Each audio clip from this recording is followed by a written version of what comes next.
my humor always goes to sway really dirty, like really raunchy. HBO, whatever. Yeah. And what's people do that kind of stand up all the time. Dirty jokes are our favorite jokes. And if we have to watch your dirty joke show on a different network, we'll find it. Okay.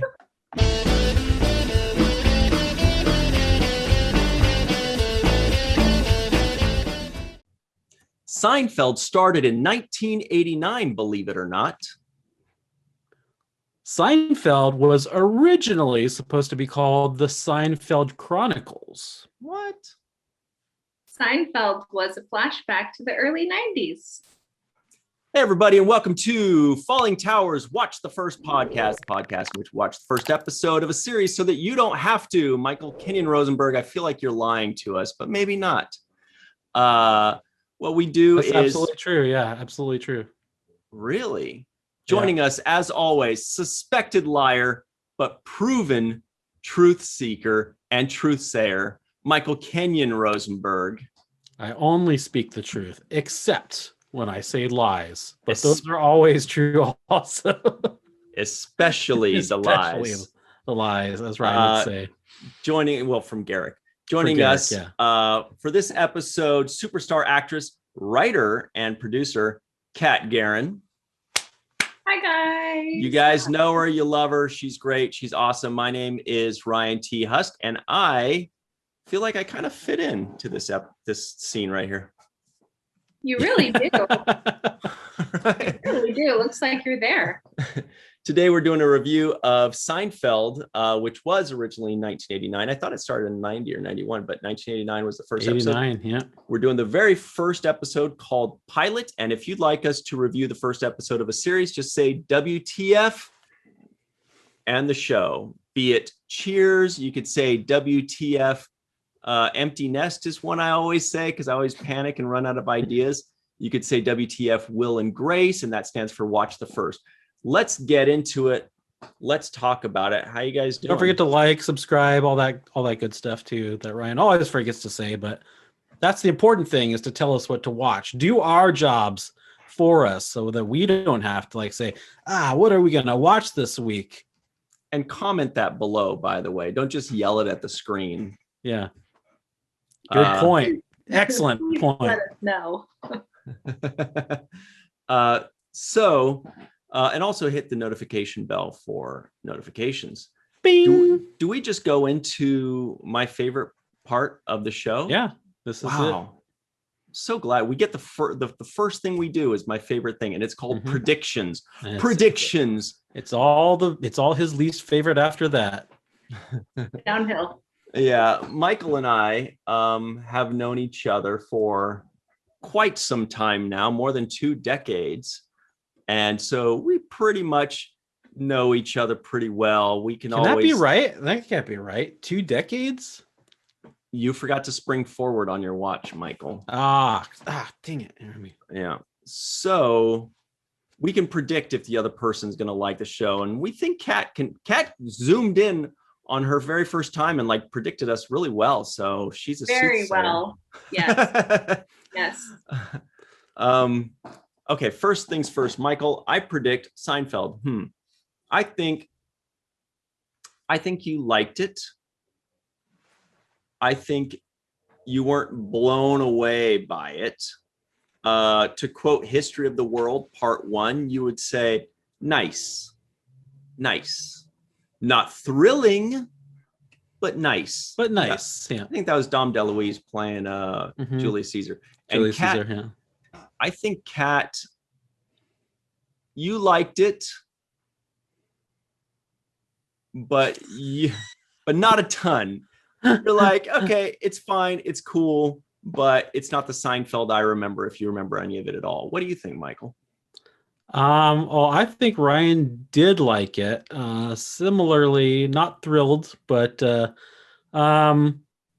he knows that this problem he probably remembers that this one had a little bit of a rocky start.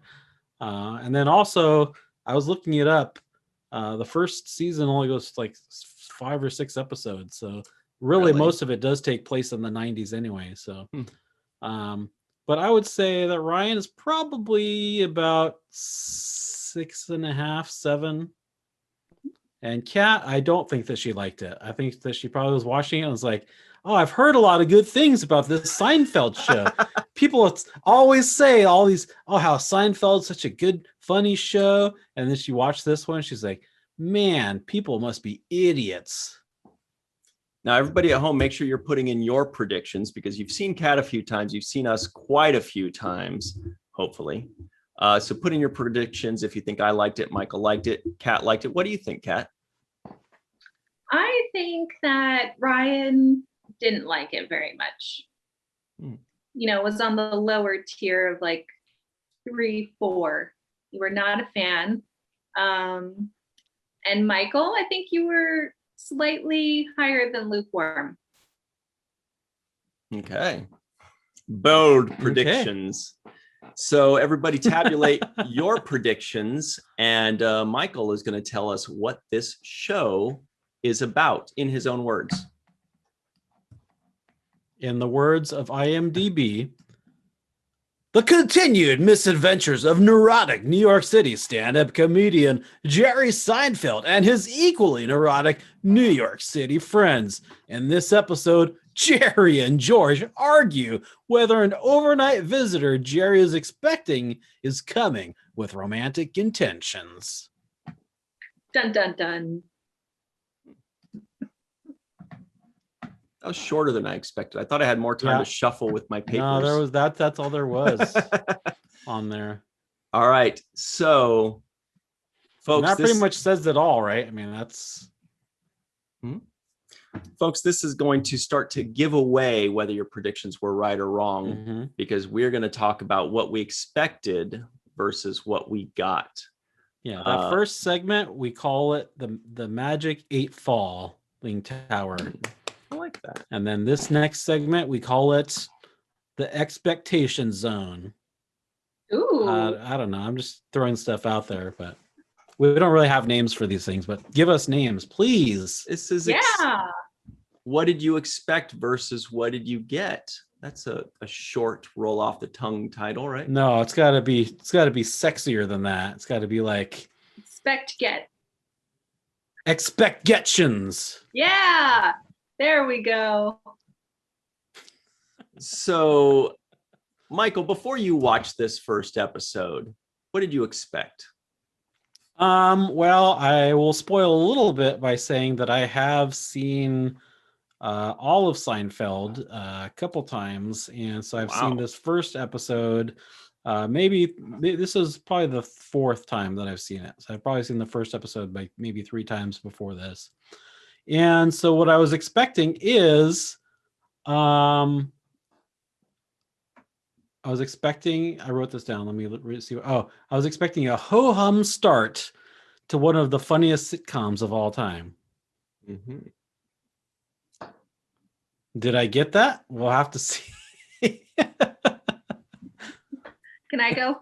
Yeah, I keep expecting like there's going to be more to this, but you're like, you just narrowed into one sentence and moved on. What did you expect, Kat? I too, like Michael, have seen all of Seinfeld, probably around the same amount of times. A lot of episodes. I don't know if I've seen every single one, but just about, I think. But funnily enough, I had never seen the pilot because I've always heard that the first season like wasn't that great. And I've probably seen a couple from the first season, but I'd never seen the pilot. And so I was expecting, I've seen so much Seinfeld, and I was expecting it to be like very similar in the same vein. Interesting. And what I got is whoa, dude. Whoa. I'll tell you what I expected. Tell us what you expected. I had seen a lot of Seinfeld. I don't know if I've seen all of it. I know that I saw all of it during one part of the 90s. At some point there were like 1 or 2 or 3 years where it was just kind of like must see, it was really good stuff, really funny. I considered it to be the best sitcom ever at the time, and I still think it might be. Now, I haven't seen all the episodes. I think it's something like 9 seasons. That's crazy. So I expected it to be funny, but I thought I maybe had seen the first episode before and thought that it started off not so great, but I wasn't 100% sure. So I was kind of on the fence, but I did expect it to be not as good as it was in the 3rd, 4th, 5th, 6th season, because I remember it only getting better later. But that's what we expected. What did you get, Michael? What did you actually get when you watched this first episode? So I expected a ho-hum start to one of the best sitcoms of all time, and I got exactly what I expected. How did I know that? It's almost like I had seen it before or something. What about you, Kat? What did you get? Well, like I said, yeah, I expected it to be similar because I'm a huge fan. I'm a huge fan of Larry David. I love Curb Your Enthusiasm. You know, I just expected Seinfeld, and I got something that wasn't Seinfeld. It was it felt very awkward and stiff and very ho-hum to a great series. I agree. Yeah. Speaking of which, WTF, Curb Your Enthusiasm. Curb Your Enthusiasm. Mike was trying to sell me on that one yesterday or the day before, because I've never seen it, and everybody always says, "How come you haven't seen? You gotta see the baby." That's a Seinfeld quote, but you gotta watch Curb Your Enthusiasm, and they're like, "You liked Seinfeld, you'll love." I know. Especially the first episode of the pilot is hilarious. Oh, we can't have you on then, I guess. All right. I'll tell you this about Curb Your Enthusiasm. It's pretty nice. Pretty good. Which you would understand if you had seen Curb Your Enthusiasm. I assume that was an inside joke. I'll laugh at that one later. Yeah. I'll tell you what I got when I watched this. Okay. This is what I've been waiting for. What I got was something that I thought was new and creative and fresh for the time.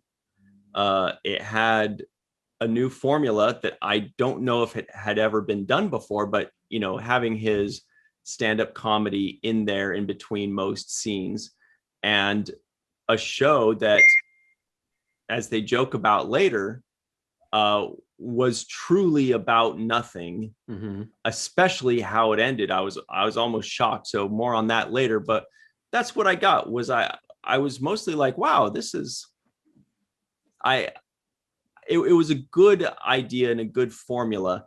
The execution was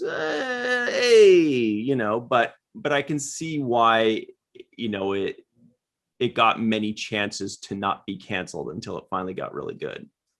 That's what I got. All right, this one's over then. Done. next episode. Next song. But the biggest glaring difference was there was no Elaine. What's up with that? Well, I actually have a fun fact. All right. Because they tested the pilot, and the people that watched it said that there needed to be a female lead. And so because Larry David knew Julia Louis-Dreyfus from Saturday Night Live, boom, there you go. There's Elaine. Yeah. There's actually an episode about that too. Later on, when they're pitching their series to NBC, Jerry and George, and then they test the pilot, and there's no female character. And they said, "Oh, you better add a female character." So they're like, "Oh, who do we know?" And they're like, "Oh, Elaine. Elaine can be our female character." Yeah, and I assume she was in the second episode because I don't remember her ever missing. So they probably just dropped her right in. And something I did notice was that the waitress seemed like they were going to use her as a secondary character. In that pilot episode, it seemed like they had set her up to be a secondary character. They did. Yeah, because I mean, they gave her a name and she had a shtick and they came back to her. Whereas in all the episodes I had ever remembered, they never mentioned her name. They didn't really have a line unless it was just to like tell George to shut up or something like that. But they clearly tried to make her a character that's going to be recurring. But clearly that's not enough. I think they made a great choice in bringing in another character, especially because Julia was so great playing it and so many quotable moments like everybody else. You know, she certainly, I thought, held her own with the other three, and it was 4 superstars in my mind. Yeah. Absolutely. Well, I just feel bad for the waitress actress. Oh my God, how depressing would that be? I know. All right, I just booked this new sitcom. It's going to be a regular character. You watch, Mom. It's going to be great. It's going to take off, really. Yeah. Sure Mom, did. can I move back in with you? It didn't work out. They said they wanted a different lady to be the lady in the series. It's like, sure, I still have your yellow mug. That's an inside joke. Yeah, I don't even remember if we said that while we were recording or before. We didn't, Probably no. before. No, we didn't, but I understand it now. So there were a lot of differences in this first episode compared to the second episode. Like, I noticed Jerry's character was a lot more playing the nice guy. Yeah. Like, he's just like the nice guy and he's innocent and he doesn't know. And George is giving him women advice. And Jerry's this innocent deer in headlights. And the way I remember Jerry was much more aloof, much more of a smart ass, much more of a like, hey, you know, whatever, you know, and George is the guy that just is clueless and has no idea what's going on in his life. George did always try to give him some bad advice about women, though. Oh, yeah. Yeah. Do you remember the episode about the menage a trois? Yes. No. Ryan? No? Jerry Seinfeld, same thing. Jerry Seinfeld was dating this girl, but he didn't want to be with her. He wanted to be with her roommate. And so George is like, they're talking about making the switch. It's never been successfully done. Oh, and yeah. So George tells them, here's the thing. You ask her, I believe it's called a menage a trois. And then he asks her, and then she was into it. And Jerry's like, she was into it. I'm not an orgy guy. I don't know, it's one of my favorite episodes. Yeah, it's really funny. I also noticed that George had a job. Like Kramer was asking him about real estate, and I was like, George doesn't know about real estate. He doesn't like, know come anything. on. No, he sold real estate in the beginning. Oh, he did. Yeah, there was an episode actually. I can't. There's an episode like where there's like a really nice apartment, and like George is trying to get Jerry to take this really nice apartment. And then Elaine wants him to take it so that she can take Jerry's apartment because she hates her roommate. Yes. Oh, you're right. Yeah. And so George was the real estate agent in that. And then nobody ended up taking it, and they all ended up wanting it. And so they're bummed. I remember that one too. And I also, sorry, Ryan. No, go ahead, please. I was going to say, I also noticed Kramer was completely different too. That's what I was going to say. He was way more like agoraphobic. Like, how Jerry was like, you haven't left this place for 10 years. And his hair was a lot lower too. His hair maybe grew as the seasons went on or something. He was basically the opposite. Like, the actor was still kind of played him the same. I mean, you could still see the Michael Richards isms in there, but the Kramer we know is always going on adventures, is always doing hijinks, is always doing some crazy new wacky thing. But they're saying in the show, he said something like, you haven't left the house in 10 years or whatever he said. You know, like his whole thing was he's never left the apartment. Like, he's like a total homebody weirdo, right? Which is he's a completely different. Another fun fact is Kramer is based on a real person named Kramer. I think he lived in Larry David's building or something like that. His name isn't Cosmo Kramer. His name is just something Kramer, but it's based on a real guy. And so they're like, wait, who can we get to play Kramer? And I don't know. I think they originally thought of Michael Richards too. I think Jerry said, is Michael Richards available? You know, there it was the guy at Larry David's place. His last name was Kramer. His first name was Non-Fat. Ah. You put in your coffee. Bum, bum, bum. That could have been a Seinfeld joke, up there. I doubt it. No, not even close. Yeah. But there were some things that were similar with Kramer's thing, which was the first thing he does, which was very funny, I thought, was he shows up, he says, "You got any meat?" And he just holds two pieces of bread out of his pockets. Yeah, and then just slabs a chunk of like dangling roast beef. And that was funny. That Coming out of his mouth. Yeah, that was very Kramer. He still, to this day, or till the final days, was digging through Jerry's refrigerator. Right. I also noticed that Jerry's apartment was slightly nicer. It had like the lookout. It had like the window lookout with like a telescope kind of view. He didn't have that. He did not have that. Well, yeah, he didn't have the bookcase like next to the door to his bedroom too.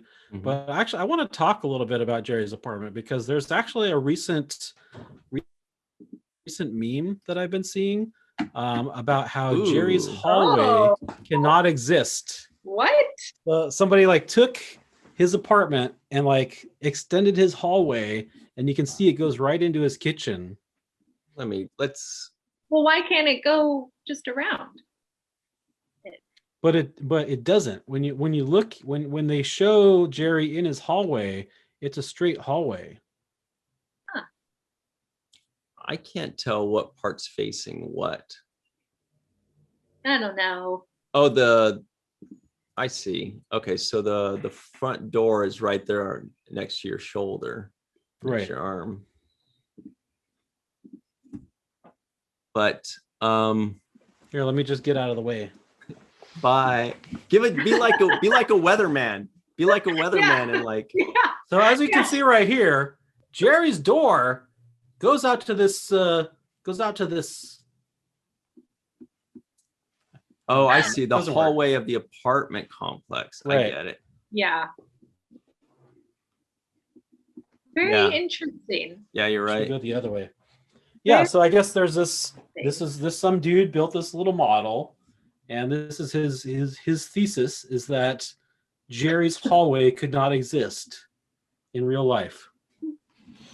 Wow. This is very depressing. Wow. It's like, well, no, that just means that it's like sci-fi.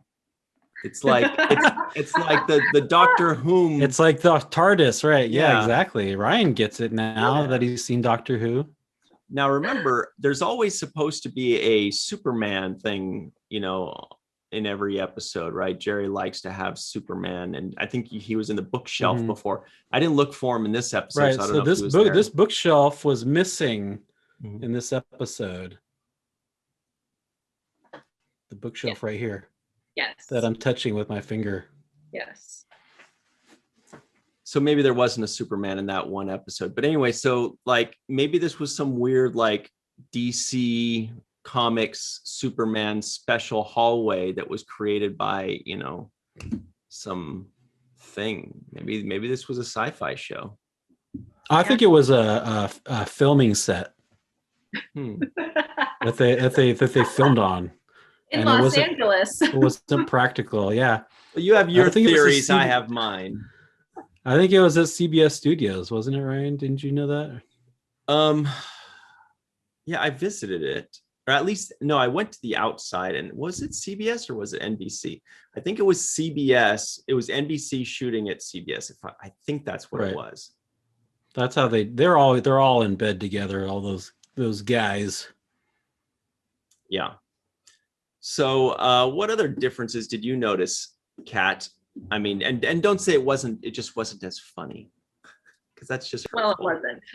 Yeah, that's without, you don't have to even say that because that's obvious. Like I said, the pacing was a lot slower, and Jerry's character was, I don't know, he was so much different. Like you said, he was so much more of the nice guy, And that's just not kind of who he was. You know, like I feel like the Seinfeld characters are known for being like horrible people. Like Mhm. that's what the shtick is, right?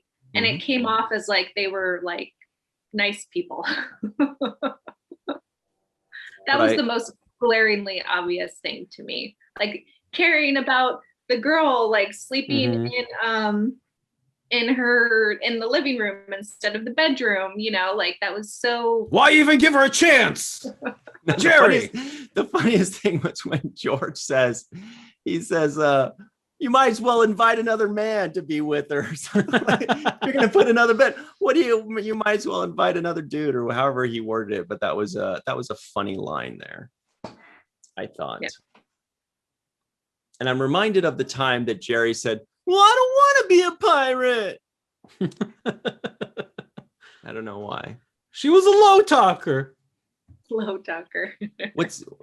Anybody that's seen Seinfeld, that's the thing that Seinfeld did more than any other show, I think, is create these one-line inside jokes, you know, like, or you could just say a product, like you could just say Junior Mints, right? Or Man's Ear. Man's Ear. Bro! It's a bro! Or Festivus, or Vandalay Industries. Vandalay Industries. Yes. Art Vandalay. Yeah. I'm an architect. And then there's the nudge. He's a marine biologist too. Mm-hmm. Save the whale. Yeah. Hey, we have a marine biologist here. Is there a marine biologist here? Yeah, I mean that. I feel like that's what made Seinfeld so great, was every episode created at least one inside joke or moment in time that you just hang on to. But it really was, and I didn't notice this until I watched this first episode, it really was, since the very beginning, about nothing. The way the episode ended, it didn't really end. It didn't really end. It just had credits, and that told you it was over. There was no resolution to the main story at all. Yeah, that's something that I kind of missed. Is what I love about Seinfeld is they always circle it back, you know, to, it's like always a full circle. Everything always kind of comes back. And here in this episode, it didn't really. It just kind of was like, oh, she's a fiance, you know, she's engaged. Right. Okay, now we're over. You're engaged? One thing I noticed that was different in this episode is they had a stand-up bit right in the middle of the episode. Yes. I think that later on, that's just in the beginning at the end. And then at the very end, after Larry David left the show, I think it was only at the beginning, or maybe not even at all. I thought it ended up being not at all towards the end. I think you're right, yeah. But I do remember it having stand-up interspersed throughout the entire episode, which was great. I'm sure it did well for Jerry's his stand-up career. Comedy, yeah. Sure. Yeah. I also noticed that the diner was different. Oh, yeah. It was not the same diner. It wasn't. It wasn't the same diner. Even the outside or the inside was very different. Yeah, very different. Maybe that's why there was no more Claire or whatever. I think her name was Claire, was because they went to a different diner. Yeah. They left. They went next door. Yeah. They left her. Claire. Poor Claire. Yeah. She gave me full strength coffee. I know it. I felt something. I feel like her first good line was when he said, you're a woman, right? She goes, what gave it away? What gave it away? Yeah. Yeah, but I did want to talk a little bit more about that ending there. So I'm not the only one that felt like there was no resolution, right? It just kind of stopped. And I thought there was going to be more. Like, I thought there was going to be at least one or two more scenes where they're going to be on the boat, or Jerry was going to figure out a way to ditch her, or George was going to give more advice or something. But Me too. That would have been better. Yeah.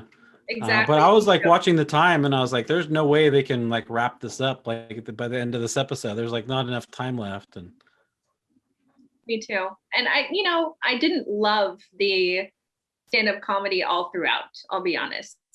I kind of like it just at the beginning or the end. I don't know, it feels just very like I want to see the episode. Like that's what Mhm. I'm here for. And then it's like an added bonus with the stand-up. I feel like that's Well, what and made they- it stand out, right? That's They what try to made like make the episode have to do with his stand-up too. Like Yeah. Yes. at Keep the it very relevant. beginning, he's talking about going out and like, and then like he's talking about this girl coming over and going out with this girl, and then later on, like he's talking, I don't understand women, and like he's like this girl's like kind of playing him a little bit.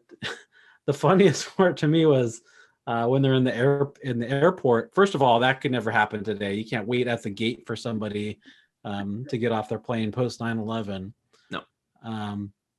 But they're talking about like how she greets him. A handshake is like completely out. If she puts down her bags and hugs you, and then she comes up behind him and is like surprise, and then like they go like this, and they're like holding hands and like, and then like Jerry's looking at George. He's like, what does that mean? And George is like, it wasn't in the handbook.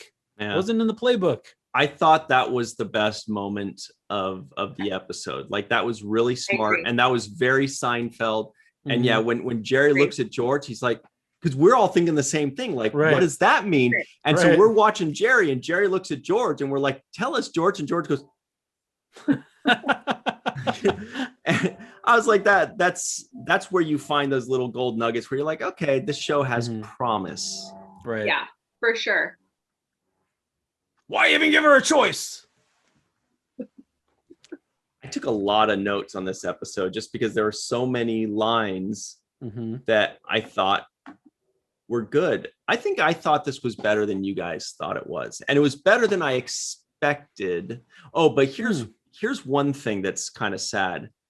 After having watched it now, I don't recall watching it the first time. Remember how I said I think I watched the first episode once before, like a few years ago, just got Hulu, and I was like, oh, cool, I could watch the first episode of Seinfeld. It was so unmemorable if I did watch it that I feel like I remember watching the first episode, but I don't remember any of it. None of it looked familiar. So it was very unmemorable. That's how I felt too. Because I was like, I thought I'd seen just about everything. Like, you know, I'm such a fan. I Mhm. feel like I have, you know, I love watching, you know, the first episode of especially a series that I love. There's the yellow mug. Oh, perfect. If you like watching the first episode of things, this is the right show for you. This place. But yeah, it didn't leave a huge imprint on me, Right. obviously. And yes, the yellow mug. The yellow mug. That was the tie back to the joke earlier. One interesting for thing us. I saw on IMDb, so when you look on Hulu, the title of this episode is Pilot. Right. But on IMDb, the title of this episode is Good News, Bad News. Oh, didn't know that. Mm-hmm. What was I guess it's in reference to the woman. Like the good news is Yeah. she's coming over. The bad news Yeah. is she's Right. engaged. Okay. Yeah. Wait, Yeah. what exactly did she say? She says she has to come into town for business, and she might be able to. She may be wanting to come over and see you. Yeah. Has and maybe. Has to and maybe. He goes, wait. Had to come in? Maybe? You're a backup. You're a contingency. Yeah, Plan yeah. B. I mean, I just felt like there were so many places where I was like, we need Elaine, you know, to chime in, where he would say that line to Elaine, like, Elaine, you're a woman, right? You know, and I could just like see her reacting to that and having. What gave it away, George? Oh, she was so animated. She was so great. Yeah. But another thing that kind of stood out for me, and maybe this is what all sitcoms do, I'm sure they should, but I saw in the first few scenes especially a very clear and definite punchline ending to every scene. Not to the episode. There was a punchline to the episode, but it didn't really wrap up like we're used to seeing. But the end of every scene, like the end of the first scene, there was the punchline was, oh, I gave him caffeinated coffee. He'll Mhm. perk up, boom, Yeah. and then it cuts away. And I was like, oh, that's very good. It's like the scene itself is just its own little story. It can be a 5-minute play, stage play, just out there. It's got the beginning, middle, and end. And a lot of times I feel like the ending, they all have that kind of punchline or ending, but it's a little, the resolution's a little more subtle. Whereas this one, it just had a very, like, you could have just closed it off and given that to someone, that scene, and people go, okay, I get what the show's about. That's a very astute observation. What other punchlines did you notice? Yeah. Let's see, the second episode or the second scene. The second scene was them at the laundromat, right? Mm-hmm. And they're talking, and the first thing he says is, "Oh, I think the laundry's done." And he goes, "Oh, once something's wet, it's wet," or whatever. And he goes, right, you can't over dye, you can't over dry. And they go through the whole thing, and then they talk about whatever, blah, blah, blah, blah, blah. And then ding, George goes, "Look at that. They're all done." And it's like a punchline just to that scene, not to the whole episode, not to a previous scene. It's just like the scene opens with the setup, they go through the whole thing, and then the scene ends with a punchline to the beginning of the scene. And they just kept doing that throughout, but I only noticed it after once it did. I saw the first scene did that. I was like, oh, that's pretty cool. Second scene, they did that, and I was like, oh, I get it. It's their thing. Very, very interesting. It was fairly sophisticated, I guess. I mean, I thought it was pretty good. And I know comedy writers are probably saying like, duh, that's what we do in everything. But I felt like this was a little bit more clear and a little bit, there was just a different way that they were doing it that kind of made me stand up and take notice rather than just knowing that it's part of the formula that everybody does, you know? Right. We're just learning this, people. Cut us some slack. Cut us a break. Jeez. Stop being so critical of us. I did notice that the style was very like 80s rather than 90s. Oh. You know, I felt, the show, especially in the early seasons, had very 90s vibes, but to me, this episode had very much 80s vibes. Oh, you mean like the girls like dress and hair and all like that? Yeah, like the how hair, she was like super, she was like wearing like a vest, which is like a totally 80s thing, right? Like, yes. Oh, and by the way, yes, they also, speaking of back in the day, he did the stand-up bit about cotton balls. Mm-hmm. And I remember that. I feel like women had a lot of cotton balls back in the day. And I was like, yeah, but I don't see that anymore. Is that something that has some new invention come along in the last 20 or so years that has made the cotton balls antiquated and obsolete? No, we just have prettier containers to hide them. We have the container store now. So we have it's all organized. So really you go into a woman's bathroom and there's really cotton balls hidden everywhere. You just can't see them. Exactly. What are they for? Oh, everything. To take your nail polish off, your eye makeup off. So that's why they're so popular. They're multi-purpose. Very multi-purpose. Yeah. All right. See, I thought that since I don't see them anymore, I was like, oh, I guess that was an 80s thing or a 90s thing, but nope, it's still a thing. They're just hidden better now, I guess. Very hidden. Yes. And what happens when you're done with them now? Do they like evaporate into nothingness to like save the environment or something? They should. Get on that, inventors. Yeah. Make one and you'll be a billionaire. Yeah. So, or at least 100 millionaire. So overall,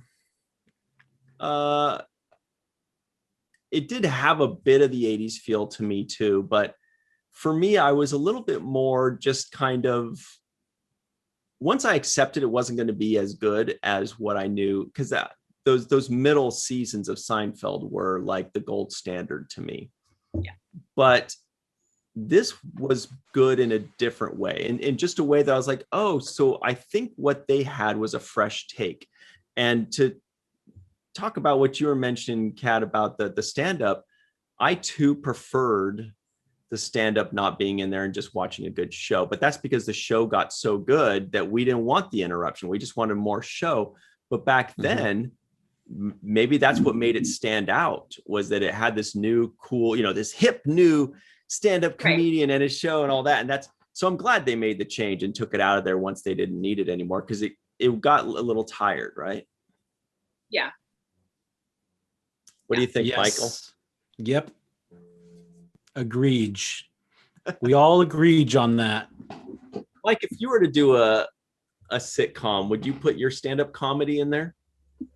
I don't know. I mean, probably. I mean, I think most stand-up comedians, when they get like a sitcom deal, they base it around like some aspect of their stand-up. Like my stand-up, my big thing is that I talk about kidney stuff. So that's pretty much my whole life, kidney stuff and donation stuff, kidney living organ donation, and so I mean, I have to have a sitcom about that. I'm way better than Be Positive, probably. Sorry, Chuck Lorre, please hire me still.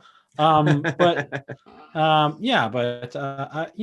think it would have to be. I think that's why these stand-up comedians get these kinds of deals. I think it used to happen a lot more, like back in the early 2000s and in the 90s. Like you used to see like all these stand-up comedians would get a sitcom because they could translate it easily. They could take their stand-up act and turn that into a show. All right, but Michael,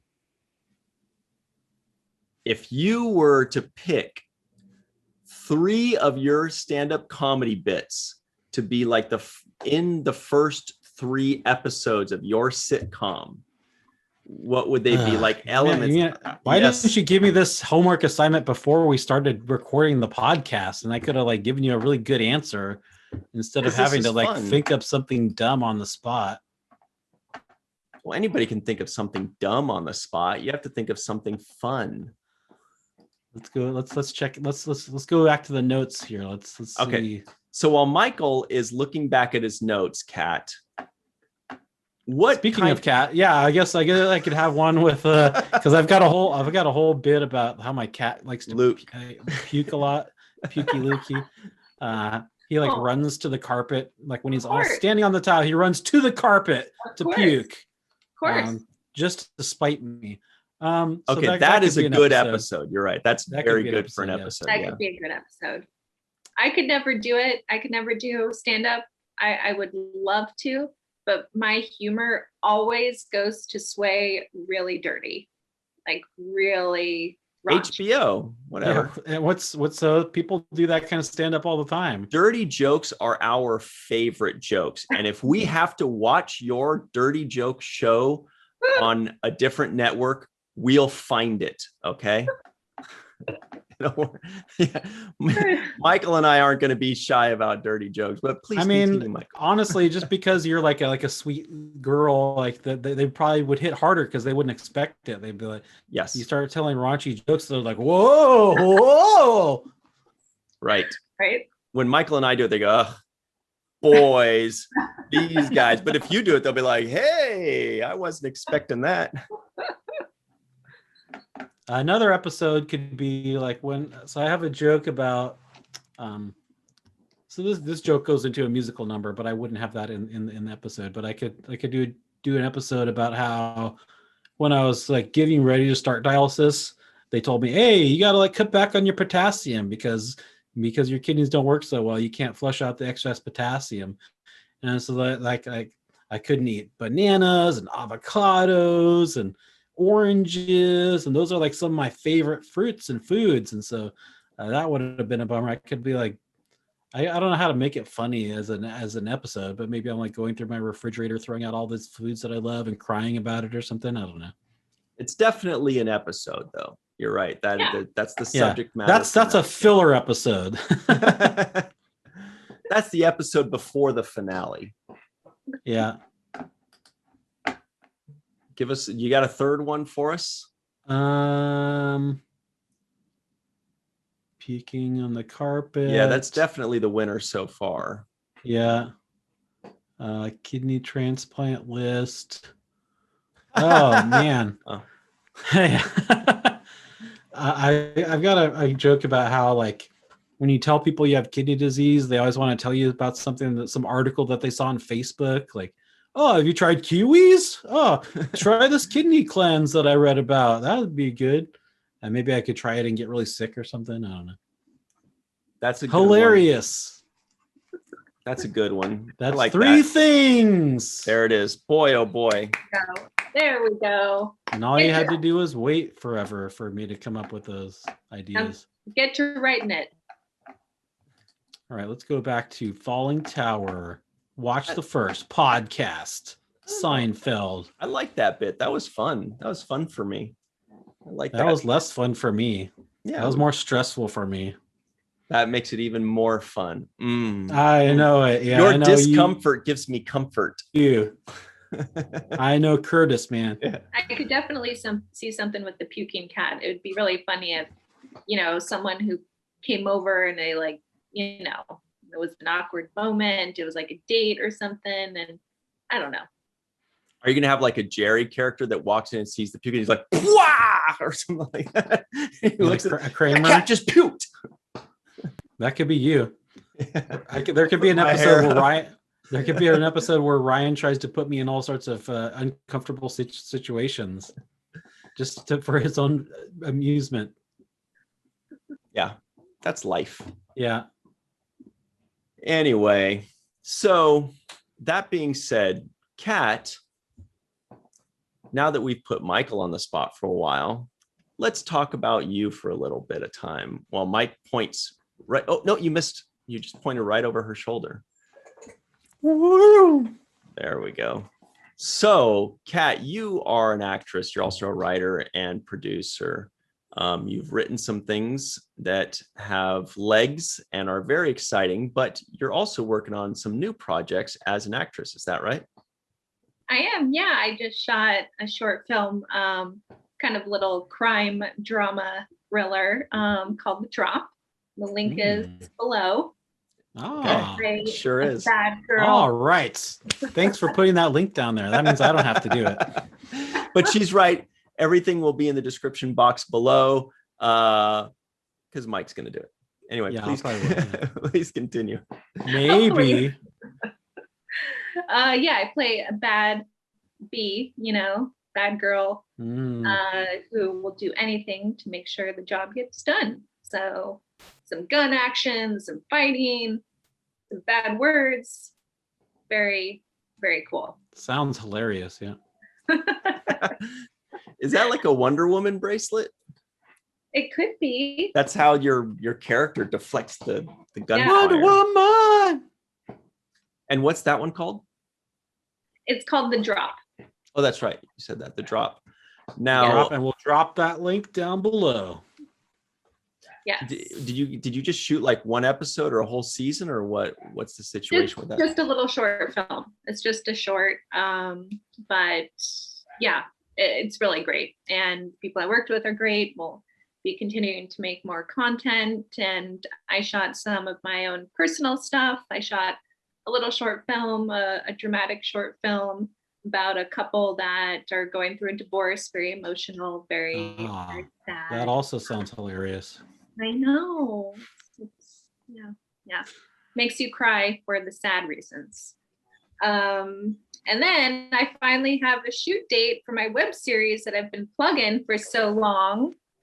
I have a fantastic director, Raquel Gardner. She is like my mentor, fantastic acting coach, actress. She's been in the business for a very long time. She's actually in The Night at the Roxbury, a very iconic character. Wow. Yeah. And so she's going to be directing the pilot. Oh my God, can we do a watch the first of my pilot? Well, if somebody asks us to, then we have to put it on the list.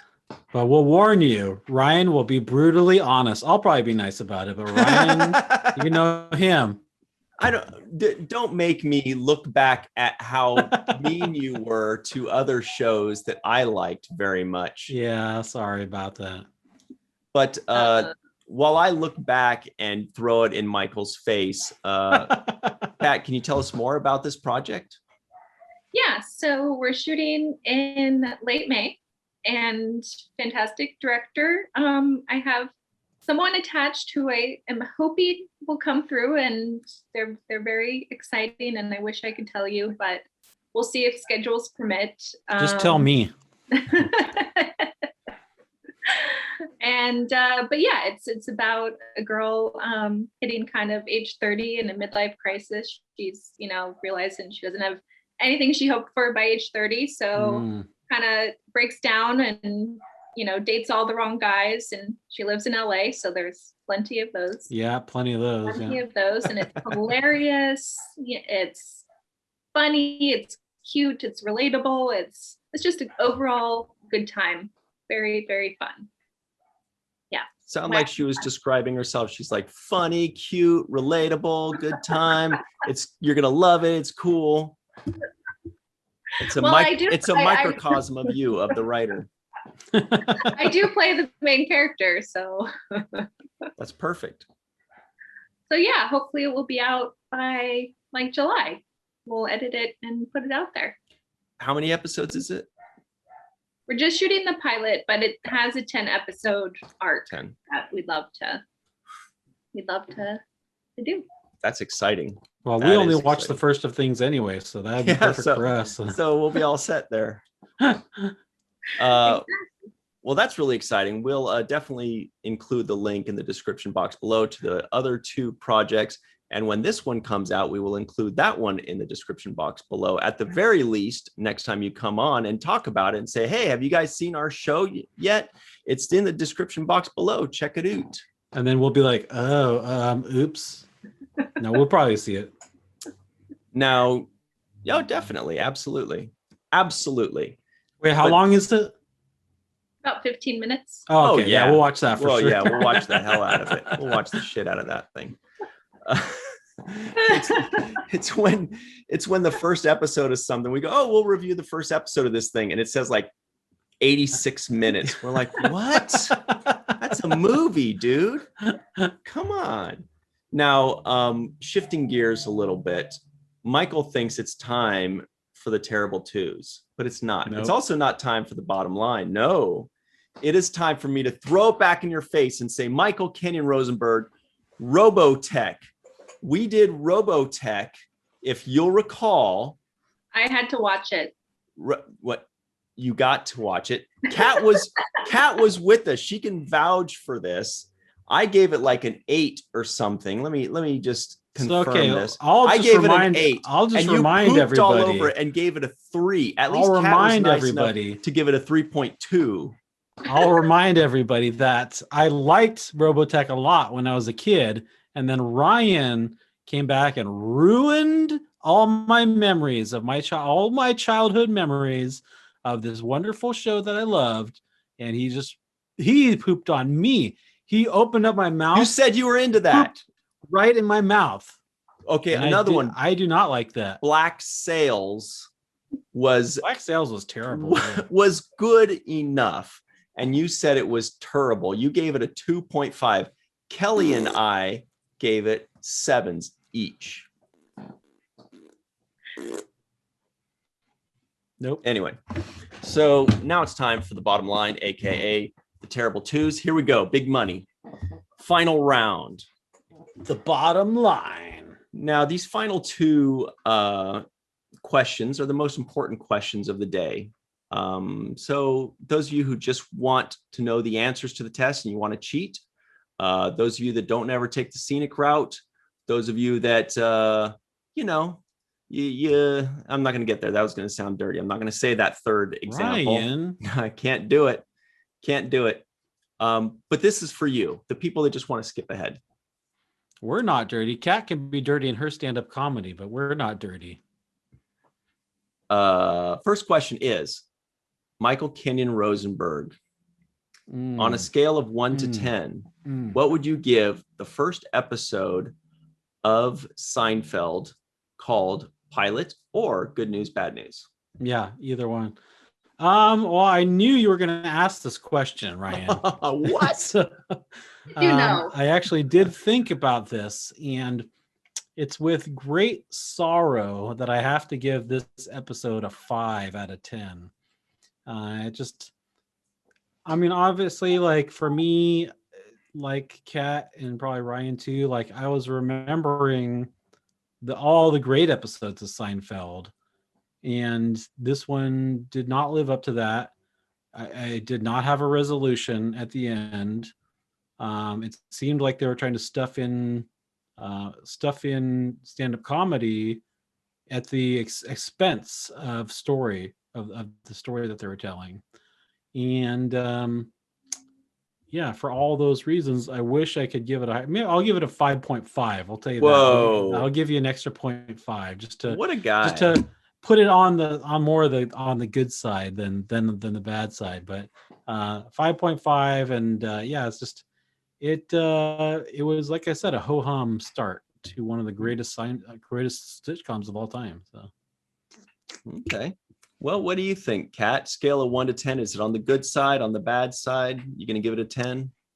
First of all, I'm very, very, very dejected that my scores were very off today for you guys. I didn't have my mojo that I usually have. yeah.